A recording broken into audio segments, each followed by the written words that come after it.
A paz do Senhor, meus irmãos, minhas irmãs, que bom que nós estamos aqui. Quero louvar a Deus pela sua vida, pela sua família, tá? Quero louvar a Deus pela sua fé, pela sua fé. Quero nesta oportunidade, né, fazer uma leitura com você aqui no livro de Neemias, capítulo 10, o versículo 1, amém? E o versículo 28 e 29. E eu vou fazer na, na nova versão internacional. Você pode fazer na sua tradução mesmo aí, tá? Sem problema, tá? Em nome de Jesus. Bem, antes de nós fazermos essa leitura, eu quero fazer uma breve oração com você. Amém? Senhor, meu Deus, meu Pai, em nome de Jesus, eu quero te louvar, eu quero te glorificar por esse momento que nós estamos aqui. Certamente, Papai querido, o Senhor é o maior interessado, Papai, nas nossas vidas. Entendemos isso, compreendemos isso e vivemos isso. E eu quero, Papai amado, a Deus, expressar minha gratidão a Ti. Expressar minha gratidão a Ti. Porque sei que até aqui o Senhor tem sido fiel para conosco. Até aqui o Senhor tem sido benéfico para conosco. Até aqui o Senhor tem sido bondoso para conosco, Senhor. Por isso eu quero pedir a Teu Espírito que prepare os nossos corações. Deus, nos faça entender cada vez mais a Tua palavra, os Teus princípios para as nossas vidas. Em nome de Jesus. E nós podemos dizer amém, amém, graças a Deus. Diz assim a palavra de Deus, capítulo 10, versículo 1. Esta é a relação dos que assinaram. Neemias, o governador, filho de Racalias, e Zedequias. Aí no versículo 28 vai estar da seguinte maneira: o restante do povo, sacerdotes, levitas, porteiros, cantores, servidores do templo, e todos os que se separaram do povo vizinho por amor à lei de Deus, com suas mulheres e com seus filhos e filhas, capazes de entender, versículo 29, agora se une aos seus irmãos nobres e se obriga, sob maldição, sob juramento, a seguir a lei de Deus, dada por meio do servo de Deus, Moisés, e a obedecer fielmente todos os mandamentos e ordenanças e decretos do Senhor, nosso Deus. Amém? Bem, eu quero louvar a Deus pela vida dos nossos pastores, pastoras, missionários, missionárias, presbíteros, evangelistas, diáconos, obreiros e cooperadores, todos aqueles, né, que de uma forma direta e indiretamente têm se investido nesse ministério. Amém? Bem, queridos, eu sei que você sabe que o livro de Neemias é um livro que tem toda uma escrita voltada para nos ensinar a como ser um obreiro, né, de Deus, a como ser um homem de Deus, a como ser alguém que entende a obra do Senhor e, por entendê-la, faz com muita desenvoltura, né, e faz segundo aquele que o chamou. Bem, nós sabemos que o capítulo 1 do livro de Neemias é um capítulo que vai falar justamente Neemias, né, estando em Susa, servindo ao rei Artaxerxes como copeiro, ele recebe ali o seu irmão e recebe uma notícia. Ele faz uma pergunta e recebe uma resposta a respeito de como está, né, Jerusalém e o povo de Jerusalém.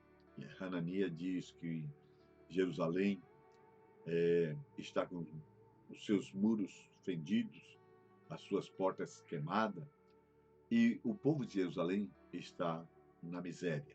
Está na miséria. Ele fica triste, cai ao solo, chora, né? E a Bíblia vai dizer que ele ora e jejua diante do Deus dos céus.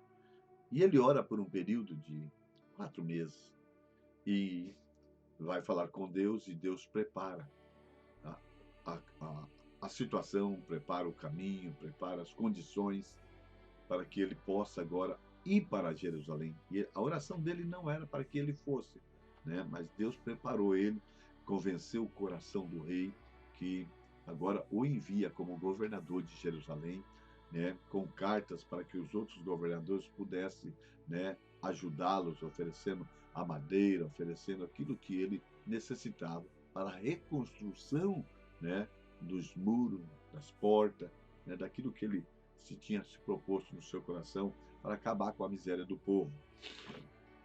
Desculpe, irmão. Tá? E ele vai. Você sabe do capítulo 2 ao capítulo 7, ele vai falar justamente da reconstrução, né? De todo, da preparação e da reconstrução. Vai falar da resistência, né? Das barreiras que ele encontrou ali, né? Em Sabalaque, Tobias, Gesem, né? Os arábios, né? Tá? Os edomitas, né? Que resistiram, fazia de tudo para que a obra não fosse para frente, para que o muro não pudesse ser reconstruído, né? Para que as portas não pudessem ser reconstruídas, porque eles saqueavam Jerusalém, o povo de Jerusalém, né? Bem, e ele com a mão na espada e outra mão no trabalho, ensinando o povo, reconstruir, conseguiu no período de 52 dias, agora estabelece guardas na porta, guardas dos muros, né? Guardas, né? Estabelece um governador, né?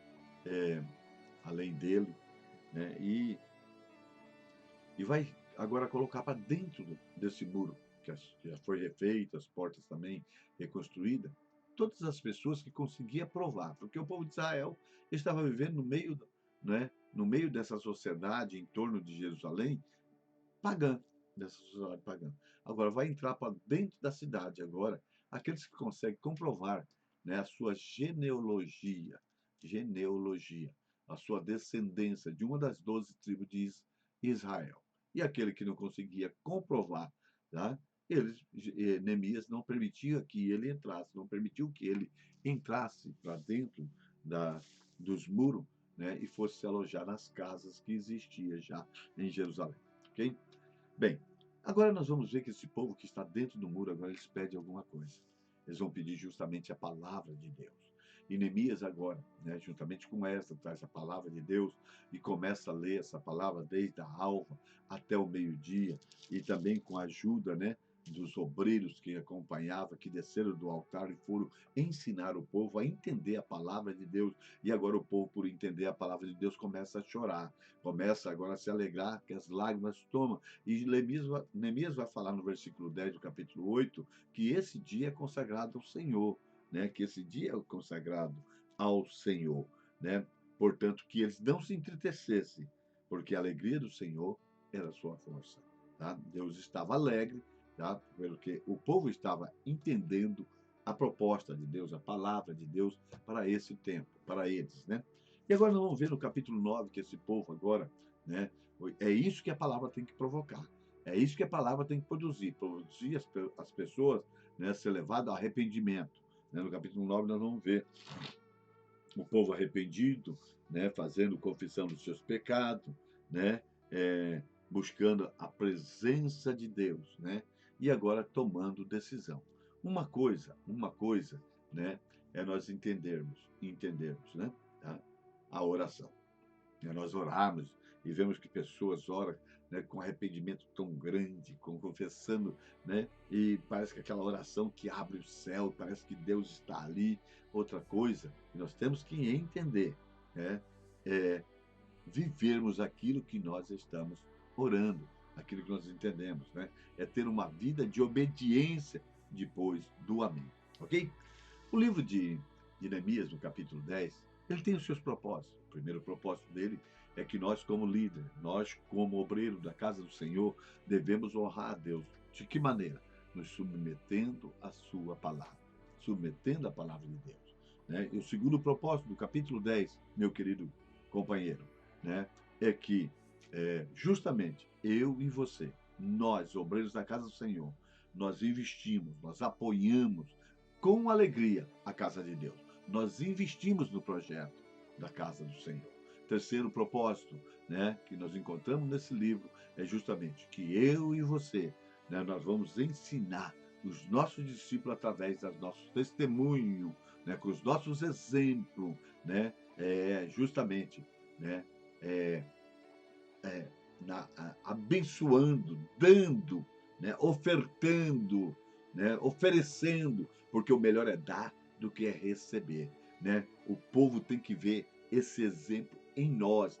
Eles são ensinados dessa forma, né? Em nome de Jesus, tá bom? São esses 3 propósitos que nós podemos ver aqui, sabe? E nós podemos ver que esse povo, né, que oraram, né, e agora estão determinados, né, levar a sério aquela oração, né, entender a palavra, se arrependeram, confessaram, né, e agora levaram a sério esse posicionamento, toma posicionamento, né, tá? Se determina, né, pela graça de Deus, de começar um tempo novo, né? E esse tempo que eles estão vivendo agora, né, é para agradar o Senhor, é para adorar o Senhor, porque é para fazer segundo a vontade de Deus. E nós vamos ver a evidência desse arrependimento, dessa confissão. A primeira evidência é justamente, né, a sujeição da palavra de Deus, a submissão da palavra de Deus, o honrar a Deus, né? O honrar a Deus. Nós vamos ver, né, do versículo 1, do versículo 1 ao versículo 27, tá? E também até o versículo 29, tá? Nós vamos ver aqui, nós lemos aqui, que Neemias e mais 84, né, pessoas assinaram, né, um convênio, assinaram um pacto, fizeram um acordo, né? É, é, e esse acordo é com o Senhor, não foi com Neemias, não, porque Neemias também assinou. Eles estavam fazendo com o Senhor, tá? Com o Senhor. Eles ouviram aquela a leitura, né? E a explanação da palavra de Deus, e agora eles estavam agora empenhados a obedecer aquilo que eles ouviram. Aqueles que eles ouviram. Chegou ao ponto deles colocar, né, a sua assinatura num documento, tá? E isso estava dizendo para ele, tá? Que isso significava um voto solene diante de Deus, um voto que eles estavam fazendo com Deus, né? Um, uma aliança que eles estavam fazendo com Deus, tá? E eu acho lindo, né? Que uma coisa que nós sabemos que Deus tem um concerto conosco.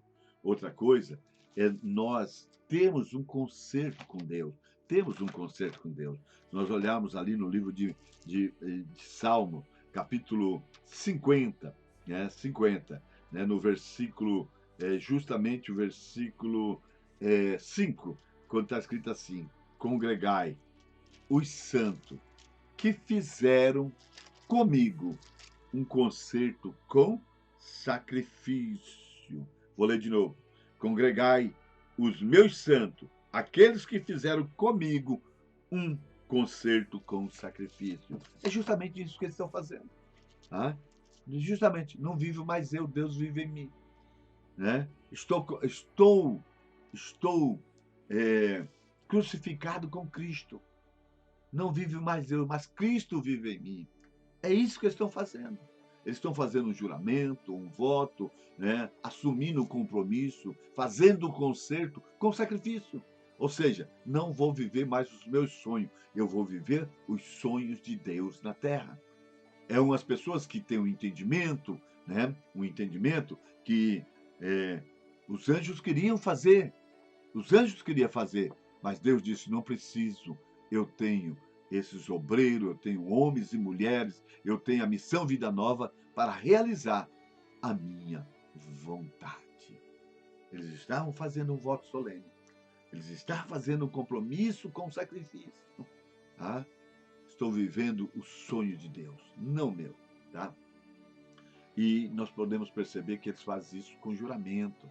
Tá? Eles fazem isso assinando documento. Tá? Nós sabemos que é melhor que não faça um voto, é melhor que não faça. Mas se fazer, é melhor que se cumpra, né? A Bíblia diz ali no livro de Eclesiastes. Seria tão legal se você ler ele ali até Eclesiastes, capítulo 5, até o versículo 10, mais ou menos, do 6 ao 10. Sabe que legal, tá? Então, no capítulo 30 do livro de Números, no versículo 2, é tão interessante. Veja bem, quando o homem fizer um voto ao Senhor, ou fizer um juramento, ligando a sua alma com a obrigação, não violará a sua palavra. segundo tudo que saiu da sua boca fará. Veja bem, quando eu digo, Deus, eu quero ser um obreiro, eu vou ser um obreiro, eu vou fazer a tua obra, né? A minha alma está ligada à obrigação, né, de realizar esse trabalho. Tá? Tá ligado. E eu não posso violar. Eu não posso violar. Tá? Eu tenho que fazer segundo tudo aquilo que saiu da minha boca. Tá? Por quê? Porque eu tenho que ter integridade. A minha palavra tem que ter poder. A minha palavra tem que ter poder. E Jesus mesmo disse a respeito desse assunto, né? No capítulo 5 do livro de São Mateus, né? Tá? Do versículo 33 ao 37, né? Do 33 até o 36, ele vai falar sobre juramento, que é bom que a gente não jure, tá? E vai dizer no versículo 37 que a nossa palavra seja assim, sim, não, não. O que passar disso é procedência do maligno, tá? Se você disse sim, a sua vida tem que responder. A sua alma está ligada à obrigação daquele sim que você disse, né? A sua alma tem que estar ligada, né? Aquilo que saiu da sua boca, tá? E aí, esses obreiros aqui, que Neemias chamou, esses 84 e mais ele, Neemias foi o primeiro a assinar, tá? O primeiro a assinar, tá? Eles entendiam uma coisa, sabe? Tá? Que a obediência que ele estava tendo com Deus, tá? Ela não é uma obediência qualquer, ela era baseada no amor. Ele sabia onde ele estava. Ele estava na miséria. Ele estava com o muro fendido, as portas queimadas, saqueada pelos Sambalaque, pelos Tobias, pelos Gesem, pelos Edomitas. Ele sabia, tá? Assim deve ser a nossa resposta, né? Uma resposta alegre, porque nós sabíamos onde estava, tá? Uma resposta, né, alegre a tudo aquilo que ele nos fez por meio de Jesus Cristo. Nós temos que ser um obreiro alegre, um ministério alegre, porque sabíamos onde estávamos, sabemos aonde estamos e sabemos para onde nós vamos, né? Os nossos juramentos, os nossos pactos, né? As nossas promessas, ela não pode ser movida por medo. É melhor que eu faça isso, senão Deus vai me julgar, Deus vai pesar a mão sobre mim. Nós não somos obrigados a falar, mas uma vez que nós falamos, tá? Nós temos que entender que o medo não é a melhor motivação, mas a melhor motivação é o amor, é a gratidão por tudo aquilo que ele fez na minha e na sua vida, em nome de Jesus. Tanto é que você vai ver, sabe? Que o versículo 28 do capítulo 10, o versículo 30 e 31, né? Vai falar que eles se separaram, eles se apartaram, eles saíram, tá? Daquele meio social que eles viviam, tá? Daquele meio religioso, do meio econômico que eles viviam. Foi trazido para dentro do templo. Esses homens dentro do templo, tá? Agora estão separados para Deus. Eles estão dentro do templo, ou dentro da cidade de Jerusalém. E dentro da cidade de Jerusalém, eles estão se consagrando ao Senhor no momento que eles estão fazendo esse pacto com Deus, no momento que eles estão fazendo essa aliança com Deus, esse momento que eles estão fazendo um sacrifício, né? Um sacrifício não, uma aliança com sacrifício, né? Entendeu? Uma aliança com sacrifício. Então vamos ver ali o versículo 28, né? Eu vou ler aqui e você me acompanha, querido. O 28. O restante do povo, sacerdote, levita, porteiros, cantores e servidores do templo, né? Todos os que separaram dos povos vizinhos por amor à lei de Deus, com as suas mulheres, com todos os seus filhos e filhas capazes de entender. Agora se une os seus irmãos nobres e se obriga, sob maldição, sob juramento, a seguir a lei de Deus, dada por meio do servo de Deus, Moisés, e a obedecer fielmente os mandamentos e a ordenança dos decretos do nosso Deus, né? Prometemos não dar as nossas filhas em casamento aos povos vizinhos, nem aceitar que as filhas deles se casem com os nossos filhos. Quanto os povos vizinhos trouxeram as mercadorias, os cereais que venderes no sábado ou no dia de festa, não compraremos deles nesse dia. Cada 7 anos abriremos mão de trabalhar a terra e cancelaremos todas as dívidas. Amém? Graças a Deus, tá? Então nós vamos ver primeira coisa que ele vai falar aqui, no versículo 28, né, que eles fizeram isso, essa separação, por amor à lei de Deus. Tá? Então, eles não estão aqui por medo, eles estão por amor, por gratidão, por reconhecimento, tá? Que um Deus fez algo na vida deles. Tá? Fez o quê? Tá? Fez o quê? Tirou ele do mundo das trevas, transportou ele para o reino do Filho do seu amor, escreveu o seu nome no livro da vida e deu para ele o ministério, fez ele fazer parte do grupo seleto do Senhor, não do grupo que está dentro de Jerusalém, mas dentro de Jerusalém escolheu um grupo que vai ser agora, né, o ministério do Senhor. É você, querido, é você, querida. E aqui nesses 3 versículos que nós lemos, né, ele vai justamente falar de 2 situações, de áreas, né, que preocupava, são justamente o casamento e o sábado, né, o comércio. Amém? Veja bem, Deus queria que o povo testificasse. Deus queria um povo temente a Ele, né? E que ele saísse para testificar de Deus, tá? Tá? E aonde que eles iam pregar? Aonde que eles iam testificar? No mundo pagão. Então Deus vai tirar esse povo do mundo pagão para que agora eles param de se casar entre eles, tá? E agora não dê os seus filhos e sua filha, né, para se casar entre eles, porque certamente eles iriam seguir os outros ídolos. Deus estava evitando a tentação, né, deles adorar outros ídolos, né, das pessoas que viviam ao seu redor. Por isso Deus proibiu o casamento entre os israelitas e os pagãos que viviam naquela região, tá? Você pode ver isso também ali no livro de Deuteronômio, capítulo 7, tá? No capítulo 7, no versículo 3 e 4, tá? Em nome de Jesus. Eu vou ler aqui para você, em nome do Senhor. Tá bom, querido? Tá? Em nome do Senhor. Diz assim: nem te aparentará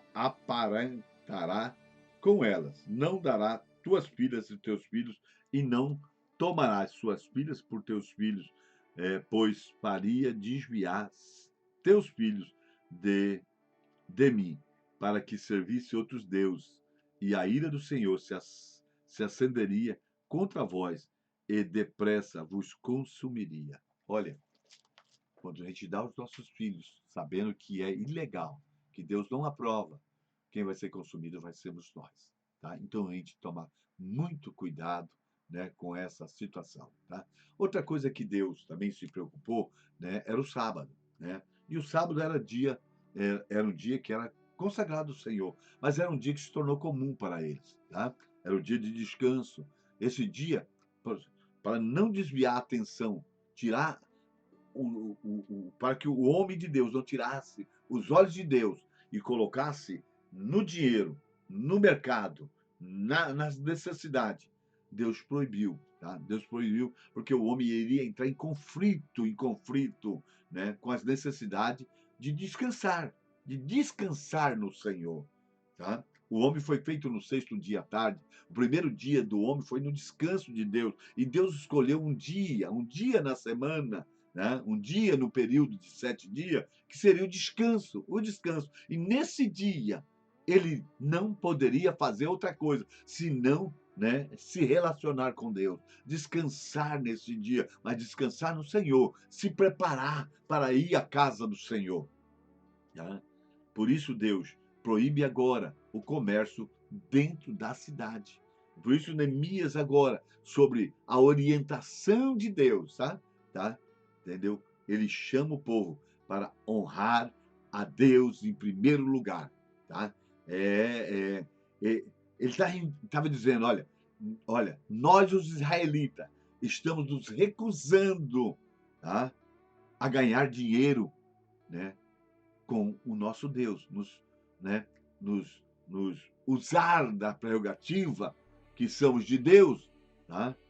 E ser um oportunista, explorar a fé. Não, nosso dia é o dia que eu tenho que me preparar para o Senhor.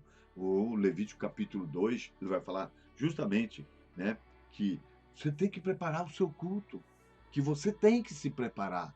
E o culto não é a hora que eu chego na igreja, o culto é na minha casa, quando eu vou preparar uma flor de farinha de efa e misturar nela, né? Capítulo 2 de Levítico, versículo 1, misturar nela o azeite e o incenso e depois levar ao sacerdote para fazer bolo no forno, na caçarola ou na panela. 3 tipos de bolo, né? Que seria queimado no altar e que chegaria à narina de Deus como incenso suave. Então, o que é uma flor de farinha de efa? Tá? Uma flor de farinha de efa é simples, meu querido. Né? Presta bem atenção. Como que teria que ser preparado em casa? Uma flor de farinha de efa. O trigo, ou quer dizer, o milho, ele era moído e ele ficava tipo uma quirera, meio granulado. Agora, para Deus, você não poderia oferecer esse tipo de farinha de milho. Então, eles pegavam, na sua casa tinha uma pedra, colocava aquela quirera e você pegava outra pedra e colocava ali, começava a esmigalhar aquela quirera até ela virar uma farinha finíssima. Ou seja, isso fala da palavra de Deus. Você trabalhar até entender a palavra, né? E aí tinha que jogar o incenso, né? Ou o óleo primeiro. Isso fala do Espírito de Deus. Tem que ter relacionamento com Ele. Fala do incenso que você vai misturar, deitar ali também. O incenso fala de oração. Então isso tudo é na sua casa. Isso tudo é preparação do seu culto, porque agora você vai no templo levar e entregar para o sacerdote. É aquilo que Paulo diz, é o culto racional, que agora nós vamos ofertar. Ofertar o quê? Aquilo que eu preparei em casa. Vamos ofertar. Quem? O meu corpo como sacrifício vivo, santo e agradável é Deus, que é o nosso culto racional. Não é isso? Tá? Então, eu deveria justamente preparar. Então, eu não tenho tempo para estar negociando. Não, não, não. É um dia consagrado ao Senhor. Não, por isso que era proibido, Neemias está proibindo o comércio dentro de Jerusalém nesse dia. Tá? Para que esse é o dia, né, consagrado ao Senhor. A alegria do Senhor é a nossa força. Os profetas, né, repreenderam severamente, né, os judeus por não violar esse dia, não violar, tá? Não violar, tá? Também começou aqui, Neemias fala sobre o ano sabático, né? Nós lemos aqui, tá? Ele fala sobre o ano sabático, né? Ó, né? A cada 7 anos abriremos mão de trabalhar na terra, cancelando todas as nossas dívidas. O que é o ano sabático? Ô, rapaz, 7 anos da terra produzindo, plantando lavoura, 7 anos, ou 6 anos, melhor dizendo, tá? A terra também teria que ter um descanso. Num período de 7 dias, nós teríamos que ter um descanso. A terra também precisa ter esse descanso para quê? Para ela produzir melhor, tá? No 6º dia, não se preocupa não com o 7º ano, que no 6º ano, essa terra, lavoura, essa colheita do 6º ano, ia dar para o 6º ano, para o 7º ano e para o início do 8º ano, ou para o 8º ano, porque ele seria plantado e teria que vir a colheita, né? Deus sabe como que faz a terra descansar, né, para sair, produzir mais, produzir melhor, tá? Então, ele está dizendo justamente, tá, que nesse dia, né, não tem comércio, não tem. Você é de Deus, o dinheiro é de Deus, porque a Bíblia diz, né, que Deus é quem nos criou para si mesmo, como diz ali no livro de Isaías 43, 21, para que nós pudéssemos dar louvor a Ele. Né? Mas ele também disse que ele é dono do ouro e da prata. Se ele é dono do ouro e da prata, ele que criou o ouro e a prata. Nós sabemos que ele criou todas as coisas. Tá? Ele criou o sistema de mercados, de dinheiro, tudo ele criou. Mas ele disse, nesse dia, não tem comércio, não toca no dinheiro, tá? Não toque nada. É um dia somente de me preparar para ofertar a Deus. Ofertar a Deus. Então nós vamos ver, tá, que esses homens, né, se separaram dessas coisas, tá? Entendeu? E nós temos que fazer isso. A separação que ignora, né, esses ensinos de Deus, as orientações de Deus, tá? E ignora os outros, e que nos faz, né, ter acepção de pessoa, é isolamento e acaba nos levando ao pecado. Acaba nos levando a desviar, a nos afastar de Deus. Por isso que nós precisamos, né? Por isso que nós precisamos. Nós temos o Espírito Santo. E o Espírito Santo vai nos levar ao equilíbrio, tá? Esse equilíbrio que nós precisamos para viver uma vida dependente de Deus, nesse mundo sem Deus. Nesse mundo sem Deus, tá? A única maneira de que nós crescermos e de termos uma vida espiritual equilibrada é nos render completamente a Deus e seguir a Ele por fé.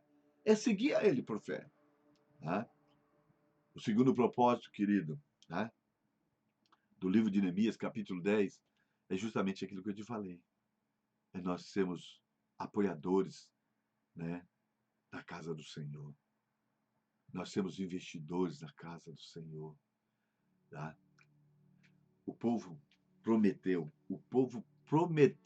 que ia obedecer à lei de Deus e que ia dar o necessário para o ministério restaurado do templo. Olha aqui, o versículo 39. Olha aqui o versículo 39.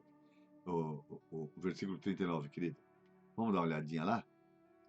O que diz lá? Cadê o versículo 39? O povo de Israel, inclusive os levitas, deverão trazer ofertas de cereais, vinho novo e azeite ao depósito, onde guarda os utensílios. O povo, utensílio para o santuário, e onde o sacerdote ministra, e onde os porteiros e os cantores ficam. Não negligenciaremos o templo do nosso Deus. Tá? Então, do versículo 32 ao 39, tá? Melhor dizendo, né? Nós vamos ter toda a resposta do povo assumindo, desses homens assumindo, suprir a necessidade do ministério. Tá? E isso nós vamos ver sobre 4 aspectos. O primeiro dele era o imposto do templo, né? Do versículo 32 e 33. Tá? Eu te convido a conferir comigo. Olha o que eles vão dizer. Assumimos a responsabilidade de, conforme o mandamento, dar anualmente 4 gramas para o serviço do templo de Deus, tá? Para os pães consagrados, para as ofertas regulares de cereais e para os holocaustos, para as ofertas do sábado, das festas de lua nova, das festas fixas, para as ofertas sagradas, para as ofertas pelo pecado, para fazer propiciação para Israel, para as necessidades do templo de nosso Deus. Olha que coisa linda. Esse era um imposto, tá? Que era um lembrete para o povo. Né? Deus os redimiu, tá? Fazendo eles lembrar. Deus me salvou, tá? E pagou um preço para me libertar. E que agora nós deveríamos se comportar como pessoas que pertencem a Deus, né? Que pertencem a Deus, tá? Ou seja, nós somos supridores da casa do Senhor, das necessidades do templo. Aleluia. Em nome de Jesus, tá? Em nome. Assumimos a responsabilidade. Assumimos. Tá? A outra área, né, do ministério, tá, que o povo, esses homens que foram separados, né, apoiaram, foi na oferta das madeiras, né, no versículo 34, tá? A oferta das madeiras. Diz assim, no versículo 34: também lançaremos sorte entre as famílias dos sacerdotes, do levita, do povo, para escalar anualmente a família que deverá trazer lenha ao templo de nosso Deus, no tempo determinado para queimar sobre o altar do Senhor, nosso Deus, conforme está escrito na lei. Presta bem atenção, querido. No capítulo 6 do livro de Levítico, versículo 12, 13, principalmente o 13, vai dizer que o fogo arderá continuamente no altar e não se apagará. Tá? Então, esse fogo ele tinha que ser mantido constantemente, né? Constantemente. E para que ele seja mantido constantemente, né, era necessário lenha, né, o suprimento, né? E naquela época era um produto muito valioso, a lenha era valioso, né? Então os líderes lançaram sorte entre eles para distribuir, né, tá? A cada tribo, a cada pessoas, né, que iriam suprir a necessidade do altar, porque o fogo não poderia apagar, né? Então teria que trazer madeira para a casa de Deus. Você sabe, né, querido? Você sabe, né? Nós estamos falando de um altar. O fogo no altar fala justamente de um fogo. Por que esse fogo era mantido? O que significa isso? O fogo no altar. Ele é mantido pela oração, pela oração. Ou seja, tá? Nós obreiros temos que orar e temos que nos dividir, né? Para manter a oração contínua dentro da igreja, esse fogo aceso, essa oração contínua, né? Porque enquanto a igreja faz oração contínua, né? O anjo vai até a prisão e liberta Pedro, a oração contínua, ou seja, a manutenção do fogo no altar, mas também temos que limpar o altar e mantermos a lenha ali e o fogo continua constante. Quanto tempo você tem orado? Quanto tempo você tem orado? Né? Como é que está o nosso altar? O altar das nossas igrejas, os nossos altares da igreja, os nossos altares pessoais e altares da igreja. Estamos investindo, trazendo a lenha, estamos trazendo a lenha para que o fogo não se apague nos nossos altares. Né? O fogo tem que sair do altar para a igreja, para o povo. Nós temos visto que muitas igrejas têm corrido ao contrário. Né? Nós temos visto pregadores dizendo: ixi, o fogo está vindo de baixo para cima. Né? Mas ainda que eles falam, a igreja do Senhor é o fogo no altar.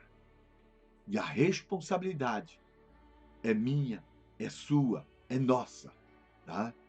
E agora ele vai falar também, né?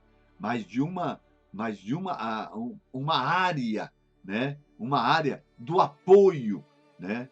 É a área, os primeiros frutos. Neemias 10, do versículo 35 ao 37, ele vai falar a respeito dos frutos agora, tá?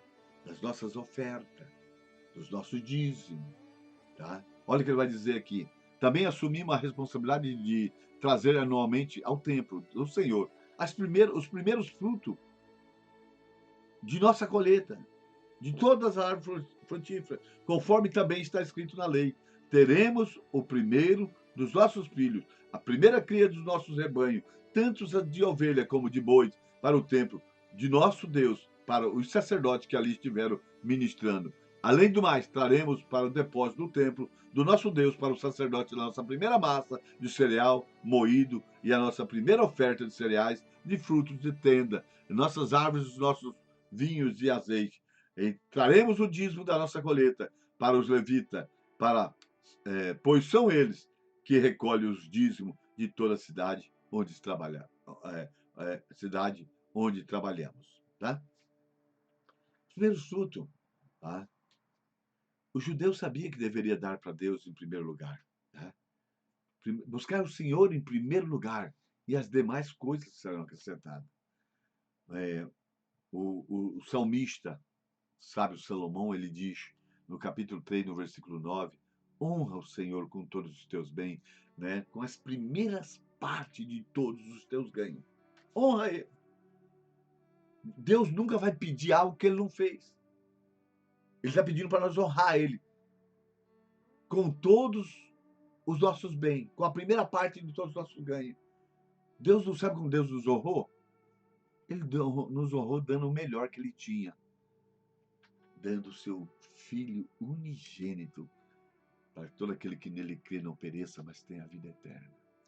E quando Deus deu, veja bem, o ambiente eu era um pecador, tá? Eu era um condenado, e Deus deu nesse tempo. E agora, eu tenho que dar a Deus, não como condenado, mas como um livre, mas um abençoado, um transformado, tá? Da 10ª parte do meu salário. Um Deus que eu não deixei de ser escravo, ele me comprou, eu era escravo de Satanás, agora eu sou escravo dele. Tá? Eu sou escravo dele. Como escravo dele, ele me chama de filho. Como escravo dele, ele me chama de amigo. Mas eu não deixo de ser escravo. Tudo que eu ganho é dele. Tudo que eu tenho é dele. A minha vontade é a dele. Tá? Agora, a toda lavoura ele tirava um décimo. Todo ano ele tirava. Para apoiar a casa do Senhor. Para apoiar os levitas. Para apoiar o sacerdote. Levítico 27, do 30 ao 34, vai falar disso. Tá? Tá? Ele vai falar que agora os levitas não tinham herança na terra. A sua herança é o Senhor. Mas eles recebiam a sua porção. Mas eles tinham que tirar dízimo do dízimo. Tá? Tá? Eles traziam dízimo de dízimo. Número capítulo 18, versículo 25 ao 32. Tá? Veja bem, querido. Os judeus também deveriam oferecer os 90% do dízimo e levar ao templo da sua festa anual. Então, tinha 3 festas anual, 3 festas. Eles deveriam levar esse 90% também, como está escrito ali no livro de Deuteronômio, capítulo 26, do versículo 1 ao versículo 11. Tá? É desse jeito, querido. Tá? Olha, quando a vida espiritual de Israel estava em declínio, estava caindo, eles estavam se afastando, eles estavam se esfriando, tá? As pessoas levavam muito pouco para apoiar a casa de Deus. E muitos dos levitas, né? Eles tinham que procurar um serviço, eles tinham que encontrar outro meio para sobreviver. Tá? Então, quando você quer conhecer uma vida espiritual da igreja, você conhece ela, sabe aonde? É na tesouraria. É na tesouraria. Tá? Por quê? O povo, o sacerdócio investe. Eles entendem. Eles fazem um, um, um concerto com o sacrifício. Tá? Nos tempos de avivamento, queridos, os fiéis, né, são marcados porque os fiéis trazem a sua oferta e trazem muito. Tá? Segunda Crônica 31, do versículo 1 ao 12, Malaquias de 3, do capítulo 3, do versículo 8 ao 11. Tá? O dízimo, querido, é uma grande bênção. Tá? Mas nós temos que evitar 3 perigos com o dízimo. O primeiro dele, tá? É trazer o dízimo por razões erradas, por motivos errados, né? Como um dever, por medo, por cobiça. Tá? Agora as janelas dos céus vão se abrir e eu vou ficar milionário. Você está trazendo pela motivação errada. A janela se abre para nós sermos próximos segundo Deus. Mas eu tenho que entender, tá? Entendeu? Justamente esse segundo ponto, tá?